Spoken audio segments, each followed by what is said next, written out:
Hey world, welcome to the Lighting Trade School Podcast, episode 1. I've got with me the 3 lighting amigos, aka the dipshit millionaires. We teach folks how to be a millionaire in outdoor lighting with one crew, one truck, $1 million. So I'll introduce, I got Nate Mullen. If you don't know Nate, he is the godfather of lighting. He is mine and Matt's mentor of lighting. He is also known as the Illuminator, also known as the Wizard of Lighting, aka Nader the Hater, and sometimes Nasty Nate. Nate, how you doing, buddy?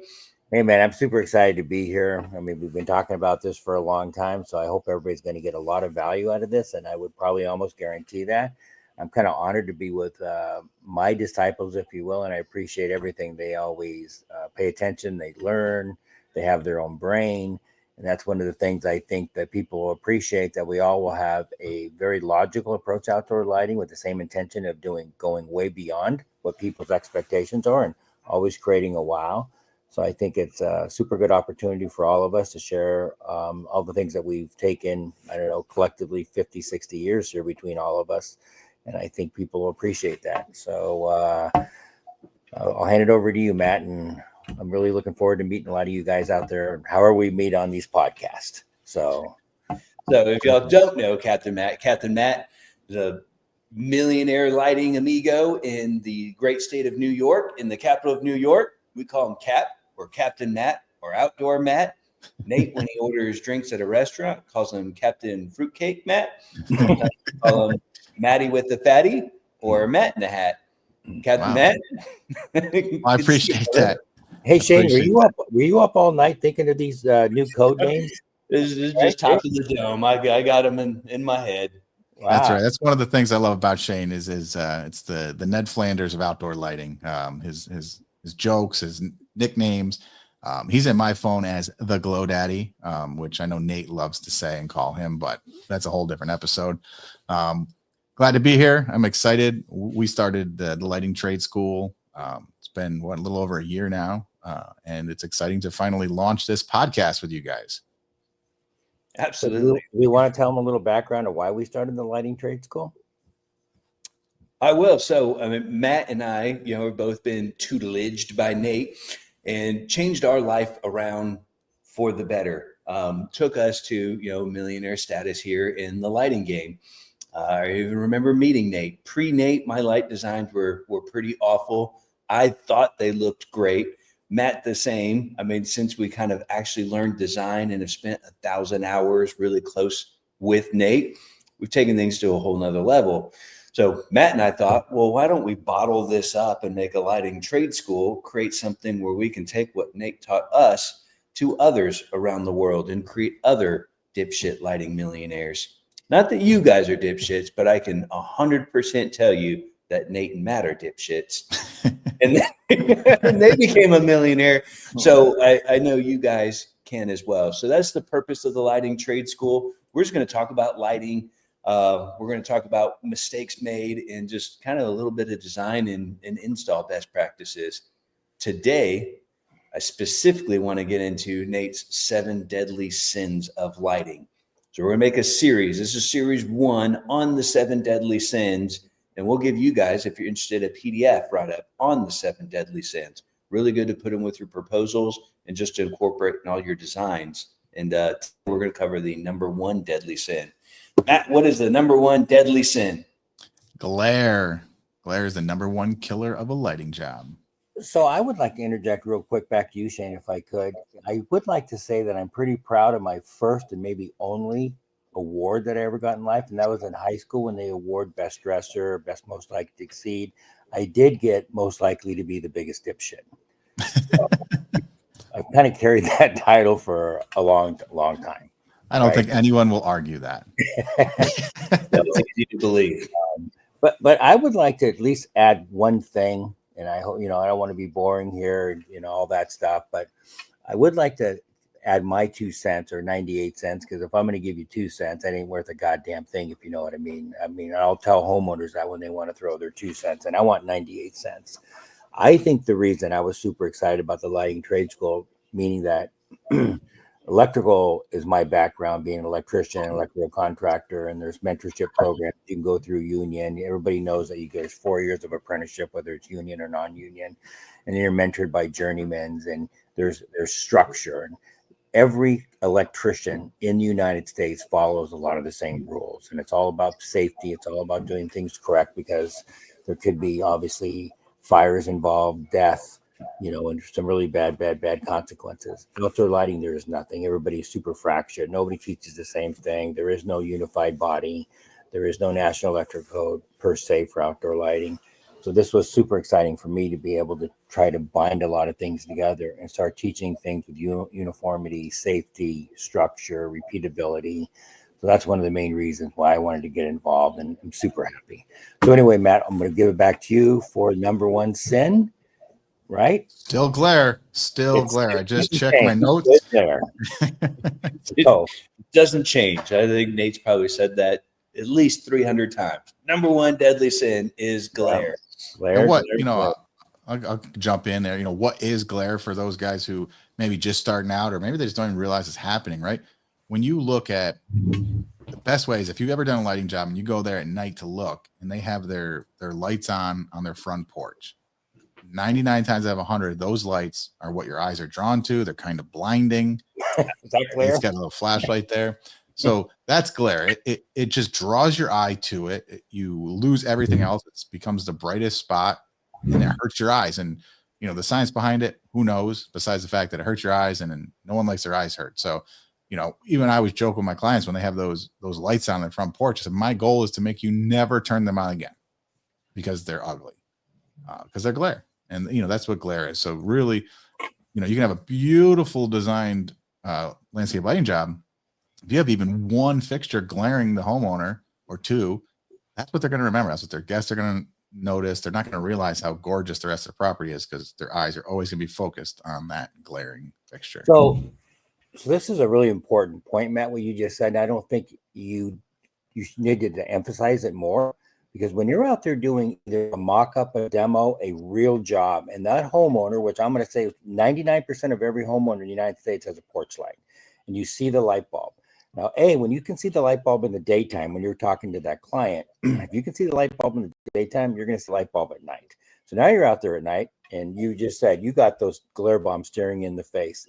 You have to take the homeowners, and they have to tell them, put your thumb up, block out that light bulb, because they're not concentrating on your beautiful landscape lighting job right now. They're concentrating through their eyes that it's glary. So you have to shut those light fixtures off, or put your thumb up and block them out with your thumb. You don't want them being distracted by blinding glare or discomforting glare. So yeah, it's very, very, very important. I mean, that's a great definition of glare, on a 120 volt side to avoid. There's also a lot of glare just in low voltage lights and bad design, or a fixture that isn't meant to block glare. So I think at the end of this, we'll kind of come up with some actionable steps that you can do to avoid glare. Let's further define more what glare is on a landscape job. I would say even hot spots, are a form of glare as well. I got some pictures, actually. Yeah. So Matt has said blinding. I think you said blinding glare, Matt. What did you say? You say direct glare? I don't know the exact terms I use, but we can review the video later and find out. Okay, well, I don't know what you said either, but it was either direct glare, right? So I'll just say it was direct glare. Shane, you said hot spots. I'm going to say there's blinding glare, right? Which is, to me, would be probably the same as a hot spot or direct glare. There's nuisance glare. There's distracting glare, right? There's incident glare, right? So there's a lot of forms of glare, and a lot of those forms will have, right, a different intensity level, but they're all going to be bad, right? So yeah, you got some photos of glare? I do. Well, before this call, I spent about 30 seconds and found some photos. Can you guys see my screen? Yes, sir. Yeah. Awesome. Okay. So I found a couple and put here in a drive folder. This one, funny enough, I know who did this install. Some dipshit, I'm sure. Some guy that probably didn't pay attention. But I was looking at these pictures. I was like, that is the epitome of glare. Now, this was unintentional glare. Like no one really knew that that would cause glare at the bottom of the stairs looking up. Sometimes you get glare unintentionally reflecting off of water or at different elevation, but there is ways to prevent this, and you have to be aware of it.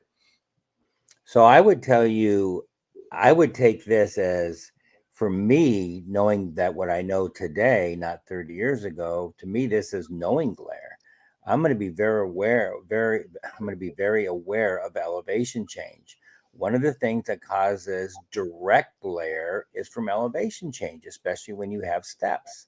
So, I don't know if that's typical steps are 6 inches up. So, there was 15, 20 risers. So that's probably 7 or 8 difference in elevation.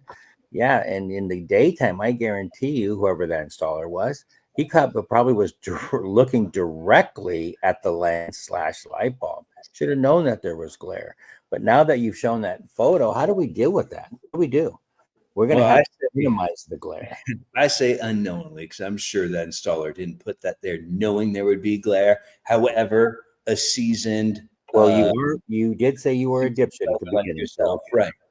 So yes, that was by a fellow dipshit installer. The easy mistake to do. So how would you fix it if you're asking, me, Nate? Well, I know there's glare guards that you can put, that'll just block that glare from only this angle, still provide the downlighting, but block the glare. It's a little blackout that you put on 25% of the little glass there. That's how I would. I'd like to. You guys? Yeah, I think I also point out in this photo, right? It's actually it's probably one of the easiest ways to describe glare, because that glare that you see is the same fixtures that you see leading up to it, right? So you can see Correct. what they should look like in that. I mean, that just is Right. obvious glare. So if you're ever wondering what glare is, this is a great image to understand it. But yeah, there's the blinders for sure. Makes it really super easy for path lights to, I'll use those blinders not just on stairs like this, but I use them a lot around hot tubs because no one wants the light right in their eyes when they're sitting in the hot tub. Right. So prior to coming up with the blinder, right, which is a really cool PVC thing that slides over the light bulb. So prior to coming up with the blinder, we would use black electrical tape or a liquid metal pin, and we would, obviously cover the lens up with one of those devices to block out glare. But that was always a pain in the ass, and so the blinder certainly is the trick to use, though. But yeah, this is a good representation. You've got 1, 2, 3, 4, 5, 6, maybe 7 lights there. One light out of placement ruined your whole job. Because whoever did this obviously did a pretty good job on lighting the steps. Very safe, easy to navigate. Clearly see the landings, top and bottom. Clearly have no really just annoying glare or shadowing that would confuse the eye. So one fixture out of place, ruined the job. Yep. I mean, they also probably took the time to put this river rock in here so a fixture isn't in the middle of the grass. So I like that. That way, landscapers won't mess it all up, which they 100% would. So good. Yeah. Good job for creating that. I've got another picture. Can I show you guys? Absolutely. So this is a job that I just did like last week, and I came across it. This was a picture that the customer sent me. I asked her to send me a picture at night the day before we went, just so I can have a good before. Hey, Shane, is it real quick? Can you zoom in at all on your screen? Yeah, I think so. Does that work? Yeah, that's better. Yeah, that's better. Okay. So now this install, just to kind of preface it with this, like, I don't know, it doesn't look bad. If you ask Nate, it's probably a 1 out of a 10. But I like to preface this with any light looks better than no light. And it's easy to critique another installer's jobs. I don't know why they did what they did. Maybe there's budget concerns. Maybe the landscape changed. But they did irrefutably break some rules that we follow that are unforgivable. And for that reason, they're going to get bashed a little bit. So this was done by a national franchise. If I said the name, you guys would know the franchise. I would have thought they would teach their folks better than they did. So, one thing, this actually is a landscape light in a tree. It's supposed to cast light on this section of the driveway. It is horrible placement. It's just glare all over the place. Even this downlight could be better. This one right there, you got the porch lights, which I told the customer to remove. I even unscrewed the bulbs for them after we got done with this job. I told them if they're going to put a bulb in, put a fire flicker little bulb if they wanted something in there. And then this tree, super hot, spotty. You can't even tell the house. The house, there's no texture being revealed. The lights are just front lighting everything. Just all around, like this was not a great job. Even though some folks might look at it and be proud of it, I think once you know a little bit of design and you've gone through something like the lighting trade school, you would realize this is just crap. I don't know. What are y'all's comments that you first notice on this? And I'll give you the after picture here too, as soon as we're done chatting about it. Well, Nate, let me jump in because I know you're gonna have a lot longer explanation of what's wrong. I'll just say the first thing I notice is the tree. So you're taken away from, the person's castle, as I like to say, right? So the first thing my eye is drawn to in this photo is that tree. Next, it's in the upper tree for the driveway light on the right hand of the screen. And then from there, it's the doorway. So there's no visual direction, and it looks like the tree is the entire focal point of the person's front of house. And well, I think you guys did a really good job of explaining it, so I don't have to be long here in my deal, and I'm really going to just recap what you said is. And so one of the biggest issues with a hotspot change word, right? That's what he says the number one thing for glare is for creation of a hotspot. So when you have bad placement, which we have, I'm going to say there's a minimum of probably 6 fixtures here that are bad placement. Every one of them is a hotspot. It's its own visual cue, if you will. And that leads my eye. Nothing I can do about it. A hotspot will act. It's a magnet to your eye. Your eye is always drawn to the hotspot, even though you don't want to, and it's glary. So it takes away from everything. So those hot spots draw your vision, right? Takes away from, even if it was a decent, maybe looking landscape lighting job, it still takes it away. It's a lousy landscape lighting job, but the point is, a hot spot will negatively draw your attention to it. So it's just all really bad placement. I mean, I'm not there to look at the fixtures to see, maybe there's a lot of fixtures that don't do anything, which is another. Obviously, we're going to get into how do we combat glare, and so forth, besides placement, right? So I have a rule when it comes to placements in trees. Trees provide a lot of glare issues, right? Because trees are high. Obviously, getting back to elevation, like those steps, you might put a tree like 15, 20 feet up in the air, and then you might put it at a very severe angle like this. So when you have so you can see that if I was in a downlight position, you can see that there's zero glare, even though there's a massive amount of light coming out of this flashlight. I think it was $16 at Costco. I love these fucking flashlights. No one sees the flashlight. Huh? So anyway, so you can see that in a downlight position in a tree, which will be my favorite type of position generally, because there's no glare, right? And this doesn't even really have a glare shield on it. You can see there's no glare. So when you start kicking it up, you can see that the massive amount of glare here now, right? So typically you always want to have a light that would have a shroud on it. So now I would block that glare. And then typically the angle of the shroud would be parallel to the ground, right? That's the maximum degree that you're going to go, which is about 30%. People have a tendency to really do this, right? Instead of keeping it down parallel to the ground, the angle of the shroud. So so the fixtures that, I have and use, obviously they have a set predetermined angle for the shroud. So when you're putting them in a moonlight position, you have zero glare. So it's positioning, picking out the correct, photo, things like that. So there really is an art and science when it comes to tree lighting, and there's nothing better than trees. Trees are beautiful. They're magnificent. They're one of the most coolest things ever, and especially with the variety of trees out there. But all right, Shane, let's see how you fixed it. Yeah, I will. Funny.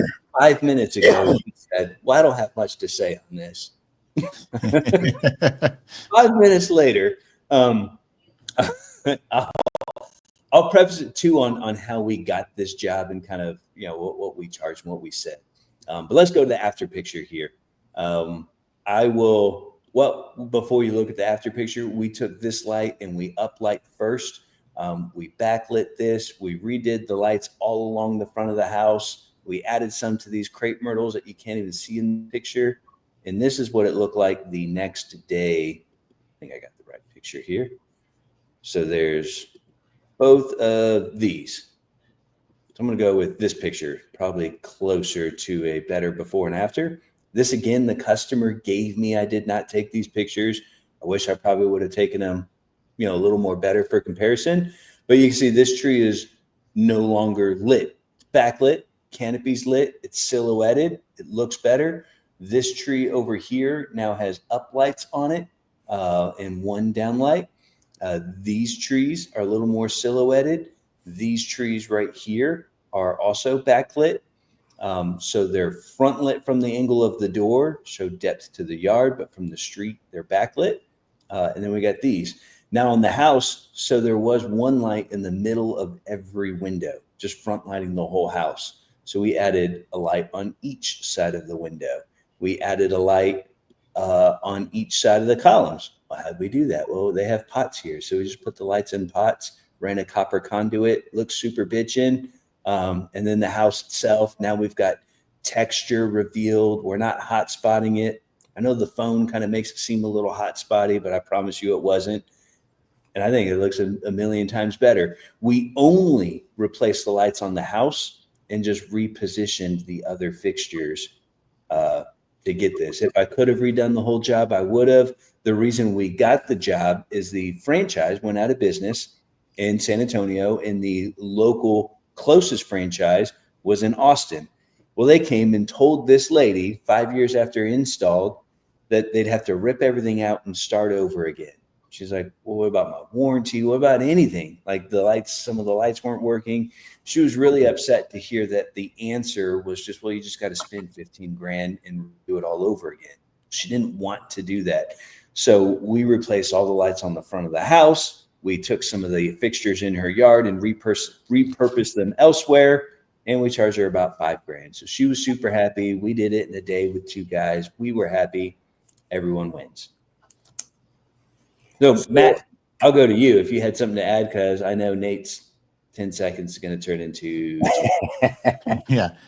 Well, yeah, no, I mean, okay, so that tree is now no longer the focal point, which I love.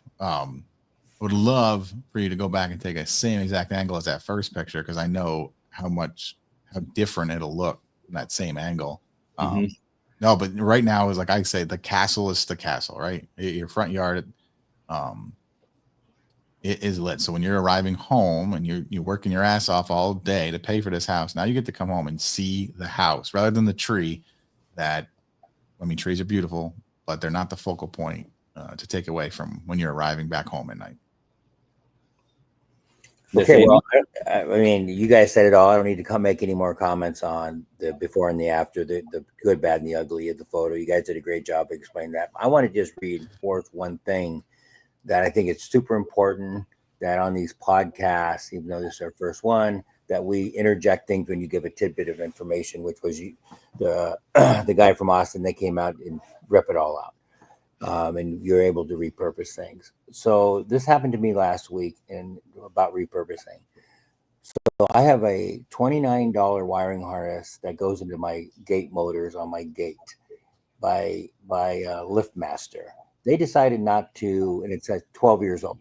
They decided to get rid of that model, and they want me to pay $8,500 to buy a whole new system because they decided to not be able to have replacement parts, a $29 wiring harness.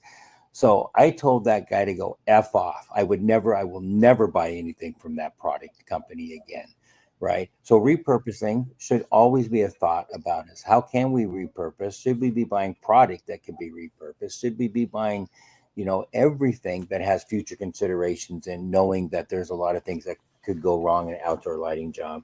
So my comment on repurposing, which I think is really important, is, you have to make sure that, Shane, obviously you can, jump in when I'm done about what are you warranting on a repurposed system? Did you redo the wire nut connections? Did you put new wire in it? Did you go back and put dielectric grease on things, making sure that everything would live right a lot longer so you're not coming back with nuisance troubleshooting calls if you didn't go through it properly. Yep, And it is pretty careful because I don't want to fix someone's system and technically take ownership of their system. So if something goes wrong, they're calling me back because I was the last one to touch it. So I am careful with that. And that is why we put on one lead out of a new power supply. We upgraded everything to a 24-volt system versus previous 12-volt. So on one lead was all new wire for the front of the house, all new fixtures. super Now, smart. some areas we replaced wire. And then, the backyard we left on her old transformer as well. So the backyard's still 12-volt. So if we were to go back, we can, this is ours. This is our new fixture. This was yours. We explained to her we did not retrench all new wire out to her trees, and you may have issues. That was one of the other cardinal sins this company broke, was they used wire nuts. Can you believe a franchise is still out there using wire nuts and electrical tape? Oh my gosh. So some of the connections we took off were just corroded. They were bad. Instead of 62 strands of copper, there was like 4. And some of the lights just weren't working with that. So we replaced all new lamps because we upgraded it to 24-volt and replaced some wire and redid all the connections. But that was just one sin I can't get past. And that's going to be in another episode. But they just really did this customer wrong. They could have spent 30 extra bucks on some grease tubes and her system would still be more healthy than it is. Yeah, that's a shame. It's a shame when you're hiring a professional out there again and they don't have the basic 7 deadly sins, the basics of what they should do correctly. So anyway, so going back to glare, so we have blinding glare, we have this hot, a hotspot glare, we have distracting glare. What about nuisance glare? Okay, one of the things that happens all the time is nuisance glare. Like, for example, That's when Nate plays with his flashlights all the time. that's definitely a nuisance. So I think you can see that if I open up this curtain right here, you can see that it's hard to look at. It's hard to look at, and that's nuisance glare because that's the sun just reacting with a highly polished window, so it produces nuisance glare, which can come from a highly polished granite countertop on an outdoor barbecue area. It could come from a highly polished flooring, right? So you've got to be really, careful when that light is hitting, right? It could even be secondary light coming off after reflected value like ambient light. What's the surface is it hitting? Nuisance glare can be blinding too and distracting. So that's a big thing that we got to always be careful about. How is the light going to react with that surface? Okay. Awesome. All right. Well, now we've identified glare. Just maybe we'll end this with ways to completely eliminate it. I think everything kind of goes back to the fixture. So when you're shopping for fixtures, well, you need to have a shroud. So shroud, hex louver that moves. What are some other ways that anyone that's listening can make sure to avoid glare? So I think that obviously the number one thing that you have to have is you have to establish where views are from, because a lot of times placement, even with a proper shroud or a proper hex louver, right? If you don't understand where the view is from, which could be elevation, like that step that you had, right? So you have to understand the placement of it. Are there multiple viewpoints as you navigate around the property, right? So you have to take that in consideration. Where's the fixture going to be and how is it viewed from? And then, of course, like you just said, is the shroud adjustable, right? Is it easy to adjust? A lot of shrouds are extremely difficult to adjust. So you have to make sure that you adjust it properly. Does it have a hex louver that can maybe rotate? And it's a really shame that I think 99% of the fixtures out there don't even have a hex louver that can minimize the glare. And then can it aim? So, one of the things about outdoor lighting is you have to be able to have finite precision aiming. Well, if you can't aim it properly, it can cause glare. So, if you go back to that photo, obviously, maybe that guy didn't have a very good fixture and he couldn't aim it properly, which then disallowed him from having proper placement. So it has to be able to aim. Then and then how do you minimize some of the things? Frosted lenses, right? One of the misconceptions of how to minimize glare is reducing the wattage of the light bulb. It's just such a big misnomer. It's not even funny. You can have a 1 watt light bulb and in bad placement, direct blinding glare, it's going to blind you. So it's not a smaller light bulb per se. Yeah, I think those were the key things. Awesome. All I'd right. like to point out you real quick about the viewing angles is, knowing that there might be 2 or 3 viewing angles, that's where you want to prevent glare, right? If you go stand in the back corner of the yard and see some glare, no one's ever back there. It's not a viewing angle. So you take your priority viewing angles and make sure they don't have glare. Just don't want, if we do a moonlight and you go stand under it and look straight up into it, guess what? It's going to glare. So just when we say eliminate glare, it's not truly eliminating all glare, no matter where you are on the property. It's the places that matter. So just a little tidbit out there. People are there's no way the only way to block all glare is to not have any lights. Well, so let me expand a little bit about that, because I want to make sure everybody understands the horror of what you said. So getting back to multiple viewing angles, like you said, 2 or 3. So viewing angles, the sight lines, right, directly 100% dictate how many fixtures it's going to take. So if you were lighting up a tree and there was one view, maybe it would take 1 or 2 lights. But if you were lighting up a tree and there was elevation change from an upstairs master bedroom balcony, down the street, up the street, front door, across the street, maybe you got 5 viewing angles. So that's now going to go from a 2 light job maybe to a 6 or 7 or 8 light job, because by reducing glare from certain angles automatically makes you add fixtures. So one of the biggest things is people they don't take that into consideration, because they think automatically no one wants 7 or 8 fixtures on their trees. So they say F it, and then they deal with the glare. We don't do that. We won't teach guys to do that. So now getting to the point to where, obviously, if you're staring up under a tree, there's going to be glare. So you're going to have some nuisance glare as you navigate around a property. But when you take into consideration that quantity of fixtures is dictated by the viewing angles, you'll never really have blinding or direct glare or hotspots. You're going to have very minimum nuisance glare as you navigate through that fixture. And there are tricks that we can eliminate all glare, and that's what I will tell you, all glare, through a lot of different ways that we can. Probably hard to show it on the podcast, but I will share a little trick with you.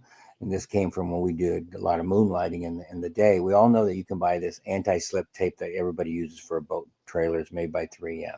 It's adhered to the boat trailer. It's got like sandpaper grip to it, and you could cut that. You could extend a shroud, if you will, and you can really block glare out. Glare is absolutely the number one killer. And if Matt is right, which he is, that sometimes you are going to not be able to deal with it. But you got to have a trick or 2 up your sleeve to get rid of the glare, because you can't present yourself as a stud lighting guy and tell the client, well, that's just the way fucking every way it is. You're just going to have to deal with that. Nothing I can do. That's not a good excuse. So anyway, yeah, glare, number 1 killer.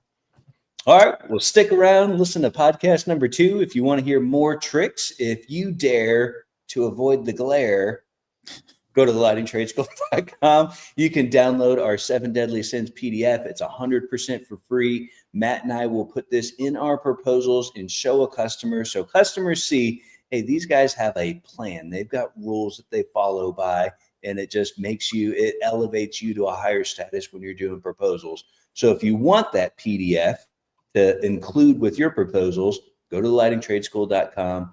Click download proposal, and we'll give it to you for free. So join us on our next one as we go to sin number 2. Hey, real quick, don't have your jobs turn into a light mirror. That's a good one. Don't be a light mirror. All right. Lightingtradeschool.com for that. I just say it's no the in front of it. Lightingtradeschool.com. All right, boys. It's been great. Fellow dipshits. I'll talk to you guys later. Are we done? Are we hanging up? Well, hold on, Nate. You'd stop talking. Oh, that was for the. You just got to be silent and stare.